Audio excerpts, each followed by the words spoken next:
नमस्कार। आज हम अध्याय 4 में बुद्ध पूर्णिमा के महत्व और नेपाल के सांस्कृतिक और धार्मिक संदर्भ में बौद्ध धर्म के बारे में जानेंगे। भगवान बुद्ध का जन्म आज से लगभग 2548 वर्ष पूर्व वैशाख पूर्णिमा के दिन नेपाल के लुम्बिनी में हुआ था। वे शाक्य वंश में पैदा हुए थे। उनके पिता राजा शुद्धोधन और माता रानी महामाया देवी थीं। बुद्ध के जन्म के 80वें वर्ष में कुशीनगर में उन्होंने महापरिनिर्वाण प्राप्त किया। बुद्ध पूर्णिमा 3 महत्वपूर्ण घटनाओं का उत्सव है। उनका जन्म, ज्ञान की प्राप्ति और महापरिनिर्वाण। भगवान बुद्ध ने सांसारिक दुख और आसक्ति को समाप्त करने पर जोर दिया। उन्होंने मध्यम मार्ग का प्रचार किया, जो जीवन में अति से बचने की शिक्षा देता है। उनकी शिक्षाएं शांति, अहिंसा, करुणा और मानवीय मूल्यों पर केंद्रित थीं। बौद्ध धर्म ने समाज में सद्भाव, समानता, न्याय और मानवीय गरिमा स्थापित करने में महत्वपूर्ण योगदान दिया।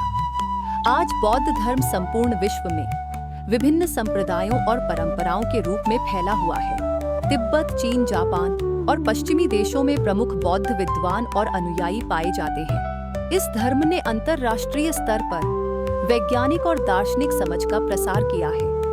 अब हम पटाचारा नामक एक समर्पित बौद्ध महिला की मार्मिक कहानी सुनेंगे। पटाचारा एक धनी परिवार की युवा और सुंदर महिला थी।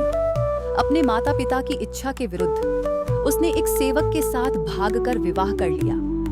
वे दोनों एक दूर के गांव में गरीबी में रहने लगे। जब पटाचारा गर्भवती हुई तो प्रसव के लिए वह अपने माता पिता के घर जाने के लिए निकली। रास्ते में एक भयंकर तूफान आया।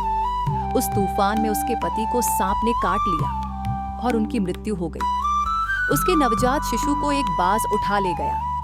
उसका बड़ा बच्चा बाढ़ भरी नदी में डूब गया। जब वह अपने माता पिता के गांव पहुंची तो उसे पता चला कि उसके परिवार का घर ढह गया था। इस दुर्घटना में उसके माता पिता और भाई की मृत्यु हो गई थी। इतने बड़े दुख से व्याकुल होकर पटाचारा लगभग पागल हो गई। वह भटकती हुई अंततः भगवान बुद्ध के पास पहुंची। बुद्ध ने उसे सांत्वना दी। उन्होंने उसे दुख और अनित्यता की प्रकृति के बारे में समझाया। धीरे धीरे पटाचारा ने बुद्ध की शिक्षाओं को अपनाया।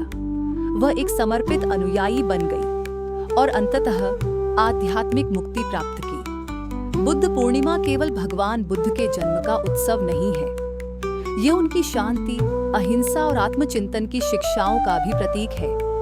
आइए हम सब इस पवित्र दिन को समृद्धि, करुणा, आत्मचिंतन, सहिष्णुता और अंतर्राष्ट्रीय शांति के बुद्ध के मार्ग का अनुसरण करके मनाएं। धन्यवाद।